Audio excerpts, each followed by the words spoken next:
Hey, I'm Rain, and welcome back to another video of Destiny Lorepedia.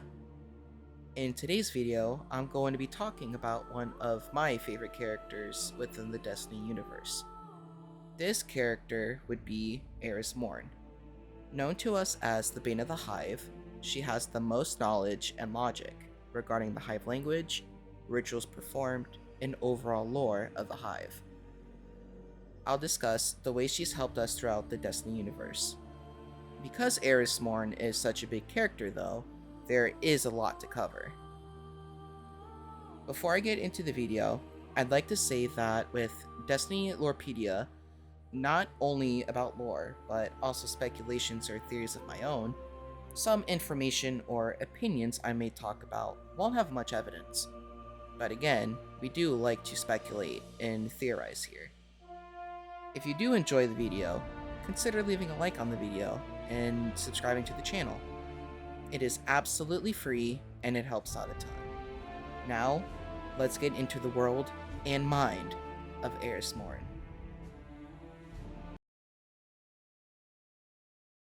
Eris Morn, as we know her today, is who we call Bane of the Hive. As mentioned earlier, she has much knowledge about the Hive language, their rituals, and overall history of the Hive. She even has enough knowledge to perform specific rituals, where she manages to teleport us out of trouble in the Taken King and Shadowkeep DLC. She is covered in cloth-like clothing, covered in hive-looking sigils and language. She wears a cloth mask in which we see 3 yellowish-colored eyes. I'll speak about that later. She also has a cloth hood that she periodically puts down, but to this day, and to my own personal knowledge, has never fully taken it off.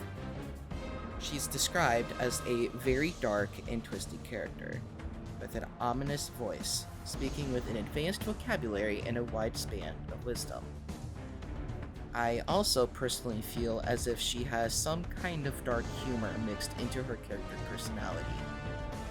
I would also like to add that with her 3 eyes, there is this black looking smoke or liquid running down her face. What some know and some do not know is that Eris Morn is actually a former Guardian and was a part of Ikora Ray's secret team known as the Hidden. In the times during her life as a Guardian, she was known as just Eris, which follows her name from the Golden Age, which is Erisia Pyatova Hisine. Diving into her life as a Guardian, she took part in the Great Ahamkara hunt. Ahamkara is a dragon-like creature capable of granting their finders a wish. There is a video of Destiny Lorepedia considering Riven and the Ahamkara, which you can find on the top right. What caused this hunt and Eris's involvement is the unfortunate fact that these Ahamkara became a dangerous threat to Guardians, since paracausal phenomenon caused many Guardians to commit suicide, along with their ghost. As a general reminder for anyone who is not familiar with Destiny, a Guardian can no longer be revived and will die for good if their ghost can no longer have the light, which is provided by the Traveler, or no longer exist. Eris was good friends with Queen Marasov back in the day, and still is good friends with her currently, and sent Marasov a letter regarding the Ahamkara, pleading with her to kill any who may reach her home, since the Ahamkara would flee from the murderous plots of the Vanguard and its guardians. Eris would work with another guardian, Wei Ning, to hunt 7 Ahamkara. Of course, these Ahamkara are killed. Another encounter with an entire army of Ahamkara, Eris is assisted by Ikora Ray, the Warlock Vanguard, in which they successfully kill this entire army. But Eris becomes distracted when she hears whispers shortly after killing this army. I have reason to believe that these Ahamkara bones still live, but only through whispers.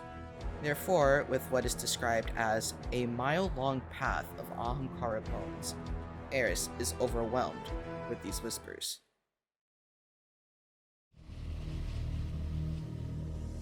6 of us went down into the pit. Only one crawled out. I am Eris, the last. Fast forwarding to her demise, we enter the period of the Great Disaster, where Crota, son of Oryx, and known as a god to the Hive, would slaughter thousands of guardians. From there, Eris would go down into a pit with 5 other guardians to murder Crota. This of course backfires, and everyone ends up dead, except for Eris. For Eris, she ends up going through many things that are worse than death. She was left alone in the depths of the Hive's warrens. With little option, Eris held the bone of the Ahamkara she kept since the Great Hunt that began to whisper, guiding her way through the lunar tunnels. Against all odds, she managed to survive in the Hellmouth's shadowy warrens for years using their dark tactics against them, despite her previous concerns about wielding weapons of darkness. She lost her eyes to the Hive, but replaced them with those of an acolyte, the third eye included. This is why she has those 3 glowing eyes as her sight. As for how she lost her eyes in the first place, she lost them to rituals and the torture that she endured from the Hive. After escaping the pit, Eris returned to the last city alive, but vastly changed by the experience. As she recovered from her experience, she was cared for by her friend Asher Mir. Thanks to his compassion, Eris regained some hope and recovered some sense of her old self. Her continued obsession with defeating Crota and newfound knowledge of the Hive made her a pariah back at the tower. But though the Speaker and Commander Zavala believed her fascination with Hive lore unhealthy and made her untrustworthy, Ikora Rey secretly employed her as a member of the Hidden to infiltrate and keep watch on the activities of the darkness. Though she worked for Ikora, she also conspired with Osiris and Queen Mara Sov of the Reef. She would eventually warn Ikora Rey about the disappearance of Omnigul, with fears that the Hive are planning on invading Rasputin's bunker and the Cosmodrome. Of course, Eris asks the Guardian to exact revenge for her and her fallen fire team by killing Omnigul and preventing the Hive from performing a ritual that would awaken Crota's soul.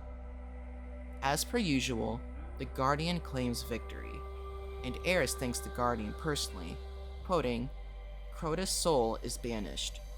You have given me the gift of vengeance. I thank you, and even if they don't know it yet, the city thanks you." However, similar to what we did with Oryx in the Taken King DLC, we had to enter Crota's Ascendant Realm and kill Crota himself in his own throne room.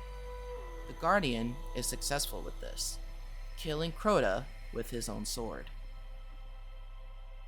I'm going to skip going into great detail regarding her involvement with Oryx, the Taken King, her brief mentions in Forsaken, and most of the Shadowkeep DLC.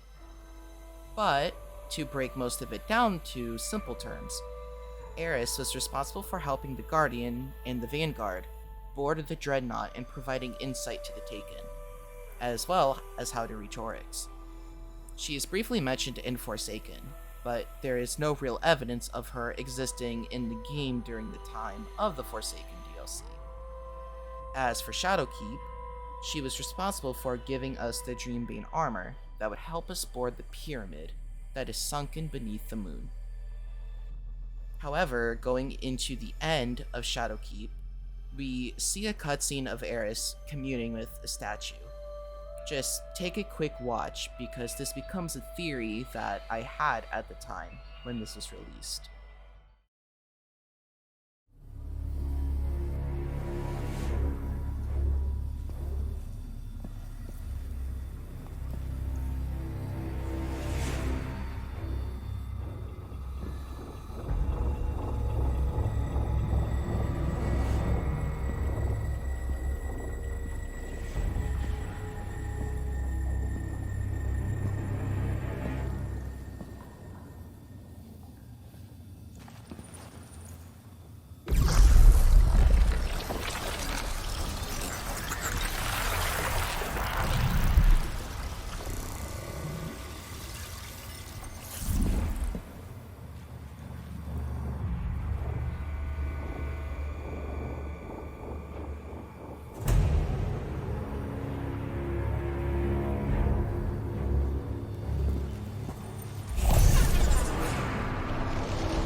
So this is where I came up with a theory, so hold on for just a second and keep an open mind. When Eris touches the statue briefly, her orb that she carries is slowly being covered by some glue-like shell, in which she separates herself from the statue. After hesitation, she confidently absorbs this essence that the statue is giving her. But the way this essence is being absorbed and the color of the essence, I have reason to believe that this was actually how Eris gained the power of stasis, the first darkness-based subclass introduced in the Beyond Light DLC. I say this because from watching the Beyond Light DLC reveal trailer, we see Eris walking through a snowy terrain, in which this same kind of power is being shown as she's trying to walk towards an area where she is supposed to meet with someone. You can see the snow around her is in some kind of floating phase, making some kind of shape and moving around. This has some kind of similar aspect to when Eris was at the statue absorbing this essence. It is also seen in another cutscene that her orb is covered by the same shell that is seen in the statue communion cutscene that I showed. Eris to this day has mainly been studying the pyramids and the Black Fleet in general. She also has helped us discover Deep Sight, which we used to discover the secrets in Savathun's throne world, and ultimately led us to finding Savathun to kill her. Eris has also been keeping tabs on the nightmares that emerged, with the most recent time being on Callus's Leviathan. She had feared that the pyramid on the moon was communing with the Leviathan, and she tasked the Guardian to sever the connection. Even though the connection was severed, Eris ended up finding out that Callus was offering his Leviathan as tribute, so he could become the next Herald of the Witness. But as hard as Eris and the Guardian tried to stop, they both ultimately fail, and they ended up making Callus the Witness's next Herald. I hope that perhaps we get to see more Eris Morn content when the Season of the Deep comes out in the next few months. Well, without further ado, that concludes today's video of Destiny Lorepedia. If you enjoyed today's video, consider leaving a like on the video and subscribing to the channel. Again, it's absolutely free and it helps out a ton. Also, leave comments down below of your thoughts of Eris Morn and what kind of Destiny lore or theories you'd like me to cover next. Alright guys, see you in the next one.